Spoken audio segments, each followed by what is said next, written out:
Ya, bismillahirrahmanirrahim. Assalamualaikum warahmatullahi wabarakatuh. Apa kabar teman-teman solihah dimanapun teman-teman berada? Semoga Allah senantiasa memberikan kesehatan untuk teman-teman semuanya. Di masa pandemi saat ini, ya semuanya serba online ya teman-teman. Dari mulai kerja, kemudian sekolah, kuliah, bahkan menuntut ilmu kita dilakukannya secara online gitu. Saya yakin teman-teman rindu dengan kajian, rindu dengan teman-teman hijrah, rindu kumpul bareng, rindu sharing gitu ya. Sama saya juga. Kemudian di sini saya akan menjelaskan sedikit kajian Islam. Saya yakin ilmu ini akan bermanfaat jika teman-teman melakukannya, diterapkannya apa yang saya sampaikan gitu ya. Di sini saya akan menyampaikan sedikit tentang dua syarat amalan dua syarat diterimanya amal. Ya, jadi di dalam amalan itu ada dua syarat agar amalan tersebut bisa diterima. Ini adalah cikal bakalnya hijrah gitu ya. Ketika teman-teman ingin mengenal Islam, ingin mengkaji Islam, tapi belum paham apa tuh dua syarat agar diterimanya amal, itu fatal teman-teman. Teman-teman harus tahu ini gitu loh. Dua syarat diterimanya amal. Jika dua syarat ini tidak terpenuhi, maka amalan tersebut tidak akan diterima oleh Allah Subhanahu wa taala. Apa sih amalan tersebut? Baik, yang pertama, syarat pertama agar amalan tersebut diterima oleh Allah Subhanahu wa taala adalah ikhlas. Ikhlas karena Allah Subhanahu wa taala. Jadi amalan tersebut pure, hanya ingin mendapatkan ridho Allah gitu. Tidak bukan karena manusia, ingin dipuji, ingin mendapatkan popularitas dan sebagainya. Itu salah. Contohnya ketika teman-teman ingin khusyuk dalam sholat, tetapi teman-teman bukan karena Allah, ingin dilihat pasangan gitu misalnya, atau teman-teman dakwahnya teman-teman untuk mendapatkan himah apa, himah materi misalnya, dakwahnya teman-teman supaya mendapatkan uang gitu misal, atau dakwahnya teman-teman ingin mendapatkan popularitas. Dengan teman-teman berdakwah akhirnya teman-teman ingin menjadi terkenal, berarti bukan karena Allah gitu. Jadi yang pertama itu harus ikhlas karena Allah, luruskan niat, menuntut ilmu karena Allah, bukan karena ingin mendapatkan jodoh yang soleh. Kan banyak ya, saya pengen memperbaiki diri supaya apa, supaya dapat jodoh yang soleh. Padahal mah ketika kita memantaskan diri, sudah pasti Allah memasangkan kita dengan orang-orang yang soleh gitu. Jadi ikhlas karena Allah. Seandainya kita ikhlas karena Allah, insya Allah Allah mudahkan gitu. Yang kedua adalah shawab atau itiba.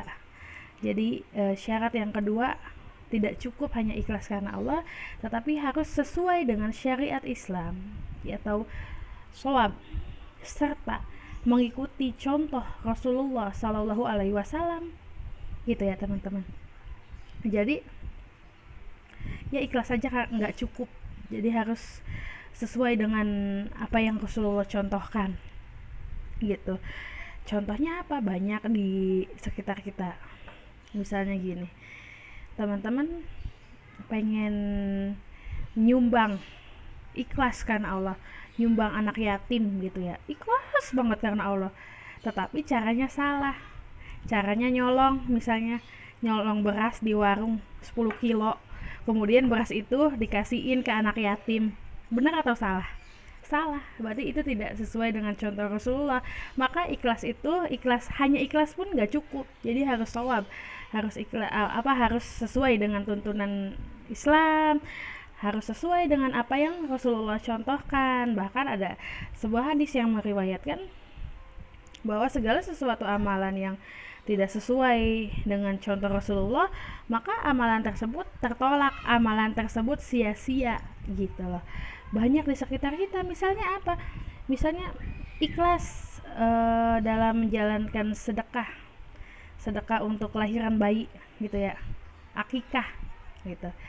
Tapi ikhlas karena Allahnya itu dia tidak shawab, tidak sesuai dengan tuntunan Rasulullah. Misalnya dalam akikah tersebut, seorang ibu itu ada ritual-ritual yang memang tidak dicontohkan Rasulullah, misalnya dengan menaruh gunting di atas ayunannya, silet, cabe ataupun kunyit dan sebagainya, itu kan tidak dicontohkan Rasulullah gitu ya. Kemudian pernikahan, contoh lainnya pernikahan, nikah ikhlas karena Allah ingin menyempurnakan separuh agama misalnya. Kemudian ketika menikah kita mendapatkan amalan-amalan yang luar biasa yang tidak bisa dilakukan oleh para jomblo, misalnya taat pada suami, melahirkan, menyusui, bakti kepada mertua, itu kan pahala yang luar biasa gitu. Tapi dia melakukannya tidak shawab, tidak sesuai dengan contoh Rasulullah. Contohnya dalam pernikahannya, diundanglah pawang hujan, tujuannya untuk tidak hujan katanya, padahal hujan tidak hujan, berkahnya pernikahan itu luar biasa gitu. Tujuannya apa? Kimah materi lagi, supaya amplopnya dapat banyak kan katanya gitu. Kemudian apa lagi? Kemudian uh, mengundang murka Allah sih. Kadang dalam pernikahan banyak sekali mengundang murka Allah, seperti menaruh sesajen gitu ya. Untuk apa sesajen? Tidak dimakan, itu kan mubazir ya, jadi itu tidak dibenarkan gitu. Naruh sesajen buat ya nikahannya bagus, berkah atau apa, gak ngerti gitu, dan itu tidak dicontohkan oleh Rasulullah, itu gak boleh. Kemudian dalam pernikahannya pun tabarus gitu ya, berlebih-lebihan sehingga menyempurnakan agama tetapi meninggalkan separuh agama yang lain gitu. Oke, dia menyempurnakan separuh agama, tapi dalam ritual pernikahannya, dalam resepsi pernikahannya, dia meninggalkan separuh agama yang lain dengan berhias tabaruj misalnya, yang tidak dicontohkan oleh Islam, memakai bulu mata palsu, mengkerik alis gitu ya. Jelas itu dalam hadisnya dilaknat oleh Allah, bahkan tidak mencium bau surga. Wanita yang tidak mencium bau surga itu salah satunya gitu. Sehingga banyak sekali kasusnya yang make upnya sulit dihapus walaupun sudah terkena air, itu apa tuh namanya, susah ya dihapus. Terus dengan menggunakan himar yang ribet gitu ya, dengan banyak jarumnya, kemudian hiasan bunga-bunganya, ada pohon kelapanya dan sebagainya. Jadi akhirnya dia tidak melaksanakan sholat. Udahlah katanya, gak sholat aja sehari ini gitu pendapatnya. Jelas itu tidak dibenarkan. Meninggalkan sholat, dikodok misalnya, emang diperbolehkan? Ada hadisnya? Tidak ada gitu. Jadi ya kan yang boleh dikodok ketika kita dalam perjalanan, bukan ketika nikah. Riasannya minor, nggak sholatnya nanti, nggak boleh, itu tidak dibenarkan gitu ya teman-teman. Menyempurnakan separuh agama tetapi meninggalkan separuh agama yang lain gitu. Kemudian banyak lagi di antara lainnya. Contohnya setelah hamil dia melakukan prosesi yang tidak dicontohkan oleh Rasulullah, walaupun dia ikhlas karena Allah, tetapi prosesi itu tidak dibenarkan. Misalnya ya mandi di depan umum dengan ganti 7 kain gitu ya, sejelas auratnya itu terlihat di depan umum. Dosanya buat siapa? Buat suaminya, kasihan gitu. Auratnya kan terbuka, biasanya dimandiin itu jarang ya, yang pakai kerudung biasanya cuma pakai kain doang, kemudian terlihat ininya, pundaknya, rambutnya dan sebagainya gitu. Kemudian prosesi lainnya ya banyak, memanggil apa ya, meminta air contoh lainnya meminta air kali ya, meminta air. Kalau di kampung-kampung biasanya meminta air, tujuannya katanya buat biar dagangannya laris, biar anaknya bisa jalan, biar cepat dapat jodoh. Sebenarnya ya 50.000 tahun sebelum langit dan bumi diciptakan itu sudah tertulis siapa jodoh kita gitu. Kemudian masalah rezeki, rezeki itu bukan perkara uang. Mempunyai keluarga yang lengkap, keluarga yang harmonis, teman-teman yang soleh itu adalah rezeki yang luar biasa. Namun ketika kita mengharapkan khimah materi kemudian meminta air supaya dagangannya laris, jelas itu tidak dibenarkan gitu. Dengan cara apa? Dengan cara ikhtiar, ikhtiarnya yang sesuai dengan Islam, jualannya yang baik, yang jujur, tidak curang, maka insya Allah berkah gitu. Terus mereka berkata, kok nggak boleh, sedangkan ustadz saya aja membolehkan gitu. Karena banyak ustadz-ustadz yang kemudian membolehkan ritual-ritual seperti itu. Jadi cerminannya bagaimana dong? Jadi cerminannya adalah apa yang kita ambil sebagai seorang muslim itu harus berdasarkan Al-Quran dan Sunnah. Ada di Al-Qurannya, ada di Sunnahnya, kemudian hadisnya jelas, maka terapkan. Ketika hadis itu tidak ada, bahkan perlakuan itu menyimpang, ya jelas kita harus meninggalkannya, karena kita hidup hanya mengharapkan kepada Allah. Seperti dalam surat Az-Zariyat ayat 56 pun menjelaskan bahwa tujuan hidup kita adalah beribadah kepada Allah. Maka segala sesuatu aktivitas kita dari bangun tidur hingga tidur lagi itu harus sesuai dengan apa yang Islam ajarkan gitu. Kemudian Ustadz saya boleh kok teh gitu ya, boleh membolehkan acara-acara kayak gitu, kenapa teteh nggak boleh? Siapa teteh gitu, sedangkan ustadz saya tuh lulusan ini, pendidikannya ini, sarjana ini gitu. Jadi standar kita itu Al-Quran dan Sunnah, bukan kepada tokoh, adat istiadat, budaya, bukan. Seandainya ada budaya, ada adat istiadat, tokoh, diikuti mangga, asal itu tidak menyimpang gitu loh, tidak menyimpang, harus sesuai dengan Al-Quran dan Sunnah gitu. Kemudian ustadz saya membolehkan pacaran loh teh, teteh siapa gitu kan. Standar kita bukan kepada tokoh, ingat-ingat teman-teman, standar kita bukan kepada tokoh, tetapi kepada Al-Quran dan Sunnah gitu. Di Al-Qurannya ada bahwa Allah memerintahkan wala taqrabu zina innahu kana fahisatan wa sa'a sabila. Janganlah kamu mendekati zina, karena zina itu adalah perbuatan yang keji dan suatu hal yang buruk gitu. Jadi jelas kita harus mengikuti Al-Quran gitu.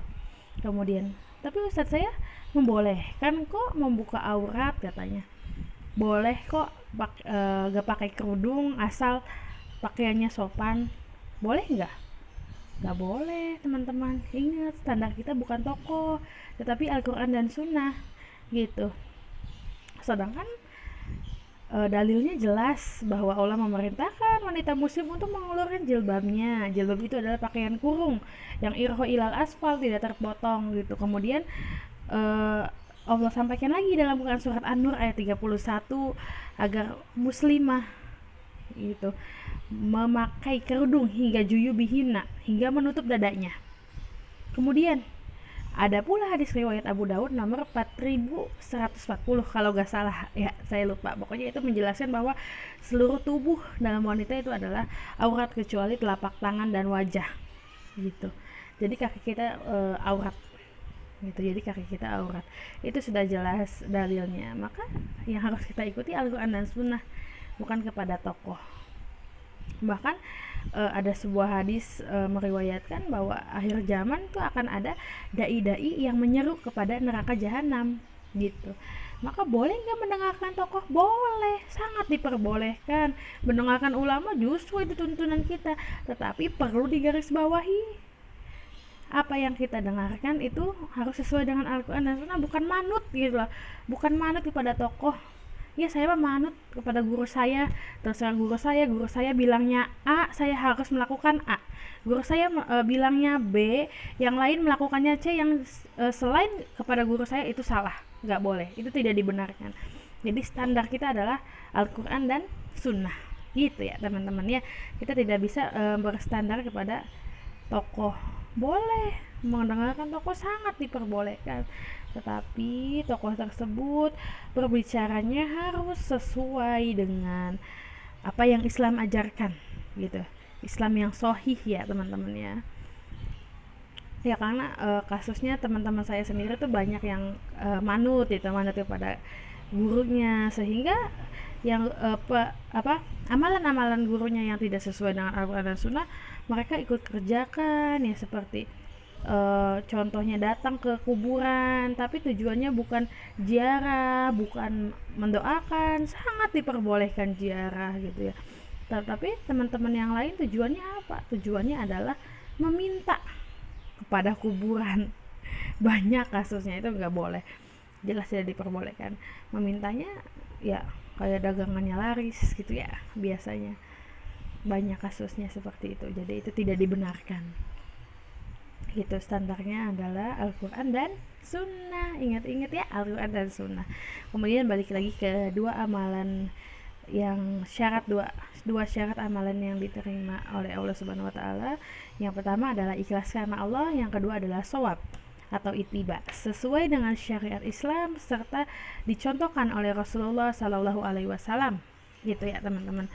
Kemudian gimana nih caranya supaya kita tahu bahwa amalan kita itu diterima sama Allah? Gimana ya caranya? Misalnya teman-teman ingin beramal tapi teman-teman belum tahu nih caranya gimana ya, apakah amalan saya diterima, apakah amalan saya tidak diterima, kita kan nggak tahu ya. Gimana nih caranya?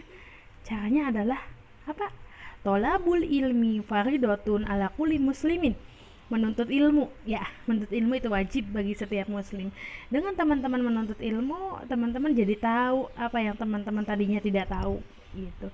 Oh, ini amalan sesuai dengan contoh Rasulullah. Iya, ini ada hadisnya, berarti saya diterapkan, mudah-mudahan amalan saya diterima oleh Allah gitu.